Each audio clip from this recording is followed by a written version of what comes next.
لیکن تجھے پتہ نہیں کہ یہ کسی ماں کا بیٹا ہے، پتہ نہیں کسی بیوی کا شوہر ہے۔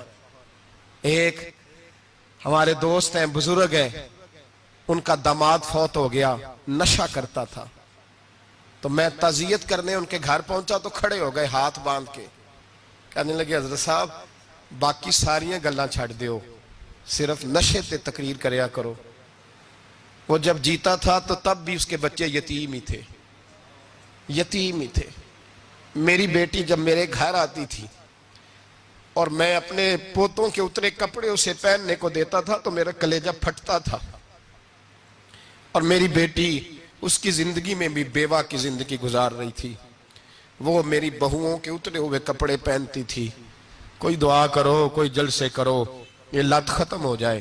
اور کہنے لگا اب میرے وہ چلا تو گیا ہے، دادا دادی اس کے پہلے کوئی نہیں، چچا ہے کوئی نہیں، جب تک تو میں زندہ ہوں ان نواسوں کو کوئی روٹی کا لقمہ، کوئی کپڑا مل جائے گا، لیکن سوچتا ہوں میں بوڑھا ہوں، مر گیا تو ان کو کوئی پوچھے گا بھی نہیں، کون ان کی خبر۔ اتنا ظلم اس قوم سے، اتنی زیادتی، اور آرام سے لکھ کر لوگ گزر گئے کہ یہ 70 لاکھ ہے، ان کا درد تو سمجھو، تکلیف تو سمجھو۔ 7 فٹ کا سونا جوان اور نشے کا عادی ہے تو کسی نالی میں پڑا ہوا ہے۔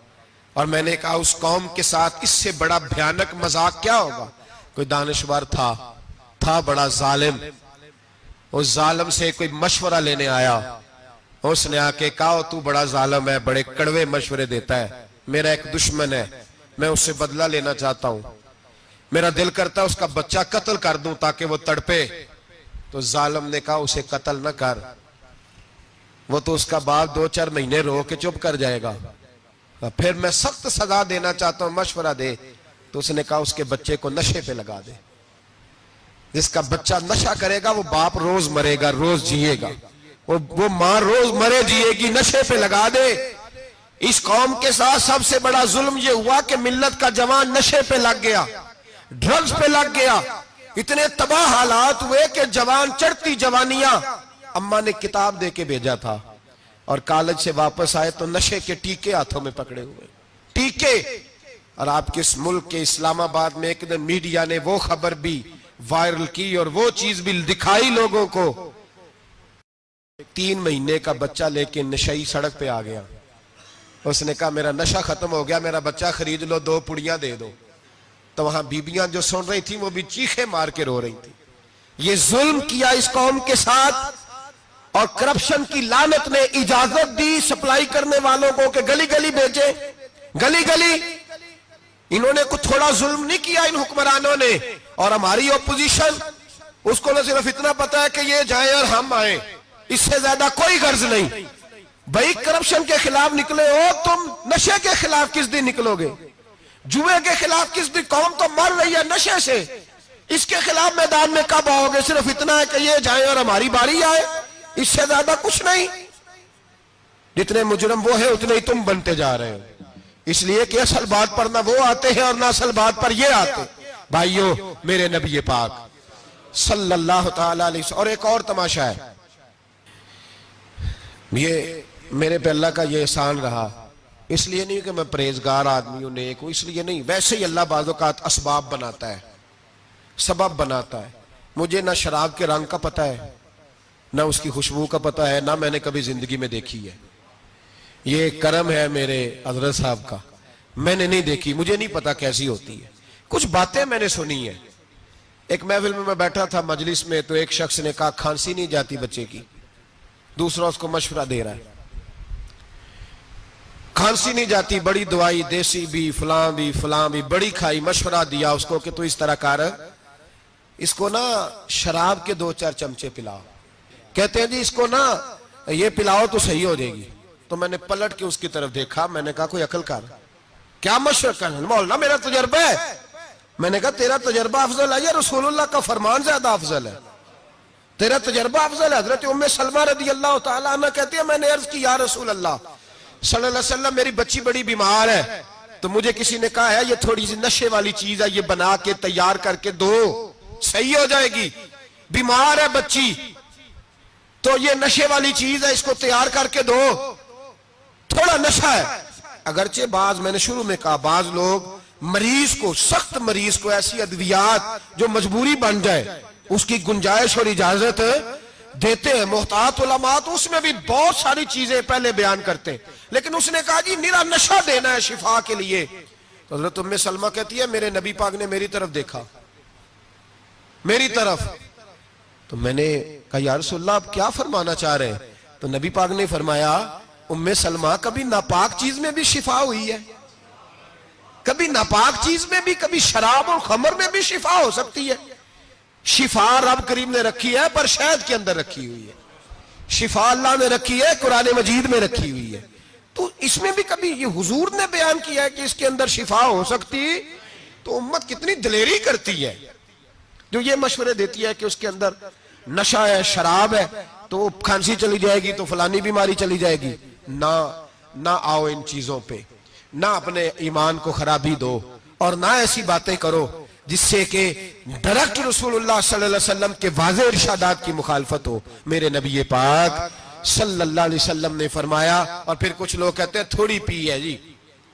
اب تو میں تجزیے میں پڑھ رہا تھا کہ ایسی شراب ایجاد ہو گئی ہے، لوگ شراب پیتے ہیں اور وہ مست بھی رہتے ہیں، کار بھی چلاتے رہتے ہیں، کہتے ہیں جی نہیں ہمارا ذہن معاف نہیں ہوا تو یہ والی صحیح ہے، نشہ نہیں لاتی۔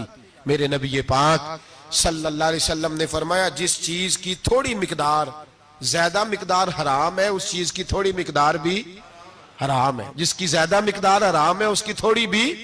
تو خمر اور شراب اگر فل پینا جائز نہیں تو تھوڑی پینا بھی جائز، یہ حرام ہے اور حرام تھی اور قیامت تک حرام ہی رہے گی۔ میرے نبی پاک صلی اللہ علیہ وسلم نے منع کیا، اور حضور نے اظہار ناپسندیدگی فرمایا، فرمایا 40 دن تو عبادت ہی قبول نہیں ہوتی شراب پینے والے جب تک سچی توبہ نہ کرے۔ ایک دن صحابہ بیٹھے تھے سارے، حضرت ابوبکر صدیق بھی تھے، فاروق اعظم بھی تھے، عثمان غنی بھی تھے، ڈھیر ساری تعداد تھی صحابہ کی، سارے تشریف فرما تھے۔ حضرت عبداللہ ابن عمر رضی اللہ تعالیٰ عنہ حدیث کے راوی ہیں، اور مستدرک للحاکم کے اندر، ابن حبان کے اندر یہ روایت موجود ہے۔ فرماتے صحابہ نہ بات کر رہے تھے، اور بات یہ کر رہے تھے کہ یار لوگوں کو گناہوں سے کیسے روکا جائے، لوگوں کو گناہوں سے گفتگو صحابہ یہ کر رہے تھے۔ عبداللہ ابن عمر کہتے ہیں بیٹھے تھے اور یہ گفتگو کر رہے تھے کہ گناہوں سے پلاننگ جی ہوتی تھی، ان کی جو محفلیں ہوتی تھی نا بیٹھ کے، وہ خوش گپیاں نہیں ہوتی تھی، بلکہ وہ تبلیغ کی، جد و جہد کی، لوگوں کو برائی سے منع کرنے کے لیے بیٹھتے تھے، اس پر منصوبہ بندی کرتے تھے، پلان کرتے تھے، آگے ترتیب دیتے تھے۔ گفتگو ہو رہی تھی تو اب آپس میں بات ہونے لگی کہ کون سا گناہ زیادہ برا ہے جس پر سب سے پہلے کام کیا جائے۔ تو دور ایک صحابی بیٹھے تھے، ان کا نام تھا عبداللہ ابن عمر، ایک عبداللہ بن عمر ہے اور ایک عبداللہ ابن عمر ہے۔ حضرت عبداللہ ابن عمر دور بیٹھے تھے، بڑے سمجھدار سیانے باریک بین آدمی تھے۔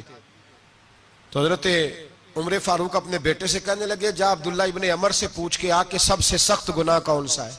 توجہ ہے میرے بھائیوں، ادھر دیکھیے گا میری جانب، پوچھ کے آ کہ سخت گناہ کون سا ہے۔ عبداللہ بن عمر رضی اللہ تعالیٰ عنہ کی خدمت میں جب عبداللہ ابن عمر گئے تو جا کے کہنے لگے کہ صحابہ پوچھتے ہیں کہ آپ نے زیادہ وقت گزارا ہے نبی رحمت صلی اللہ علیہ وسلم کے پاس، تو بتلائیے برا گناہ کون سا ہے، سب سے سخت گناہ، تاکہ سب سے پہلے اس پر پابندی لگائی جائے، اس پر محنت کی جائے۔ تو حضرت عبداللہ ابن عمر کہنے لگے صحابہ کو جا کے بتا دو کہ سب سے برا گناہ شراب پینا ہے، سب سے برا گناہ، اور یہ ام الخبائث ہے، برائیوں کی جڑ ہے، گناہوں کی ماں ہے، یہ بنیاد ہے، باقی گناہ اسی سے شروع ہوتے ہیں۔ کہتے ہیں میں نے آ کے بتایا تو حضرت ابوبکر صدیق رضی اللہ تعالیٰ عنہ سیدنا فاروق اعظم کہنے لگے خود جاتے ہیں، ان کے پاس خود جاتے ہیں، چونکہ ہم نے بات سننی ہے ہم خود جاتے ہیں، اور ان سے جا کر کے سوال کرتے ہیں کہ اگر آپ کو اس تفصیل کا پتہ ہے نا تو اس کے پیچھے بھی کوئی تفصیل ہوگی جو میرے نبی پاک نے بیان کی ہوگی صلی اللہ تعالی علیہ وسلم، اس تفصیل کا بھی آپ کو پتہ ہوگا جو نبی پاک نے بیان کی ہوگی، اس بات کے پیچھے جو بیک گراؤنڈ ہے، جو پس منظر ہے۔ فرماتے ہیں کہ ہم اٹھے، عبداللہ ابن عمر کے پاس گئے، ان سے جا کے پوچھا کہ جناب آپ نے یہ تو فرمایا ہے شراب ام الخبائث ہے، تو اس کے پیچھے پس منظر کیا ہے؟ تو عبداللہ ابن عمر کہنے لگے یہ میں نے اپنے پاس سے نہیں کہا، یہ میں نے نبی پاک سے سنا ہوا ہے۔ حضور سید عالم صلی اللہ علیہ وسلم بیٹھے تھے تو حضور نے فرمایا شراب، یہ نشہ، یہ برائیوں کی ماں ہے۔ اور پھر حضور نے ایک مثال بیان فرمائی۔ نبی رحمت علیہ السلام نے فرمایا بنی اسرائیل کا ایک واقعہ ہے، ایک خوبصورت جوان تھا تو ایک عورت کا دل آ گیا اس پر۔ یہ یاد رکھ لیں، ہم لڑکوں کو منع کرتے رہتے ہیں لیکن ہمیں گھر کی بچیوں پر بھی توجہ دینی ہوگی، ہمیں ان کے فون پر بھی نگرانی کرنی ہوگی، ہمیں وہاں بھی غور کرنا ہوگا، اس لیے کہ اگر کوئی بچی گنجائش نہ دے تو میرا خیال ہے کہ لڑکا جرت کرنے کی طاقت نہیں رکھتا، تو وہاں بھی ان کی اماں سے کہے کہ پابندی لگائے، بچی کسی کا موبائل لے کر کے کہیں اس کو استعمال تو نہیں کر رہی، اس پودے پر بھی توجہ دے، درخت بننے سے پہلے اس کی بھی نگرانی کریں، یہ بھی بڑا ضروری کام ہے۔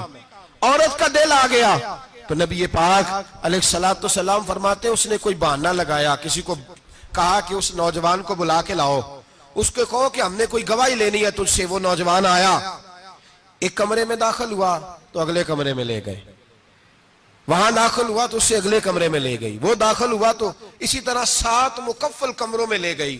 میرے کریم رسول میرے محبوب پاک علیہ السلام فرماتے ہیں، صحابہ کو سمجھا رہے ہیں میٹھے لب و لہجے میں، فرماتے ہیں جب سب سے پچھلے کمرے میں لے گئی تو ایک لڑکا بندھا ہوا تھا وہاں رسیوں سے، شراب کا پیالہ پڑا ہوا تھا، اور بی بی کہنے لگی کوئی گواہی شواہی نہیں لینی، تجھے اس لیے بلایا ہے کہ تیرے اوپر دل آ گیا ہے، اب میرے ساتھ منہ کالا کر۔ تو وہ جوان کہنے لگا نہیں، میں نے اپنے نفس کو پاک رکھا ہوا ہے، میری نظر بھی پاک ہے، دل بھی پاک ہے، اور اس کی برکت یہ ہے کہ رب نے میری روح کو بھی پاک رکھا ہوا ہے، تو میں یہ حرکت نہیں کر سکتا۔ پاک لوگ پلید کاموں کی جانب توجہ نہیں کرتے، میں یہ حرکت نہیں کر سکتا۔ اقبال نے اپنے بیٹے کو دعا دی تھی، اس نے کہا تھا حیا باقی نہیں ہے زمانے کی آنکھ میں، خدا کرے کہ رہے تیری جوانی بے داغ، خدا کرے کہ رہے تیری جوانی بے داغ۔ کہا میرے ساتھ منہ کالا کر، اس نے کہا میں نہیں کرتا۔ کہنے لگی چل پھر اس کو قتل کر، اس کو میں نے باندھا ہوا۔ اس نے کہا میں قتل کیوں کروں، میری کیا دشمنی ہے؟ کہا پھر شراب پیو، کہا میں شراب بھی نہیں پیتا۔ تو کہنے لگی اب تو میں نے تجھے اپنے چنگل میں پھانس لیا ہے، اب تو یہاں سے بچ کے جا نہیں سکتا، اور اگر تو باہر جائے گا تو میں شور کروں گی، لوگ جمع کروں گی، اس نے میری عزت آبرو پہ ہاتھ ڈالا ہے، تو بچ تو نہیں سکتا، ایک کام تو کرنا پڑے گا۔ محبوب فرماتے ہیں اس نوجوان نے سوچا کہ زنا بھی بہت بڑا جرم ہے، قتل بھی بہت بڑا گناہ ہے، چلو اب مجبوری ہے تو شراب پی لیتا ہوں۔ لیکن وہ سمجھا نہ کہ شراب تو بنیاد ہے، اس نے ایک پیالہ جو پیا کہنے لگا ایک اور دے دو، دوسرا پیا تو کہنے لگا ایک اور دے دو، اب 3 پیالے 3 بوتلیں شراب جو پی چکا تو خماری چڑھ گئی۔ اب اس عورت کے قریب جانے لگا کہ میں تیرے ساتھ زنا کروں گا، اس نے کہا جب تک میں قریب نہیں آنے دوں گی جب تک تو اسے قتل نہ کرے۔ اس نے اسے قتل بھی کیا، زنا بھی کیا۔ تو محبوب فرمانے لگے یہ قتل اور زنا جو ہوا ہے تو یہ شراب کی وجہ سے ہوا ہے، گویا شراب وہ جرم ہے جو قتل بھی کرائے گی، جو زنا بھی کرائے گی۔ اور اگر آپ نشئی کو دیکھیں، اگر آپ شرابی کو دیکھیں تو کیا وہ ڈکیتیاں نہیں کرتا پھرتا، وہ چوریاں نہیں کرتا، وہ اپنی ہی ماں کا زیور نہیں بیچ آتا، وہ اپنی ہی بہن کا پڑا ہوا جہیز نہیں بیچ آتا، وہ اپنے ہی گھر میں ڈاکے نہیں ڈالتا، وہ اللہ کے گھر مسجد میں آ کر کے چوری نہیں کرتا، وہ صرف اس لیے کرتا ہے کہ یہ نشہ، یہ شراب، یہ ماں ہے گناہوں کی، یہ جڑ ہے۔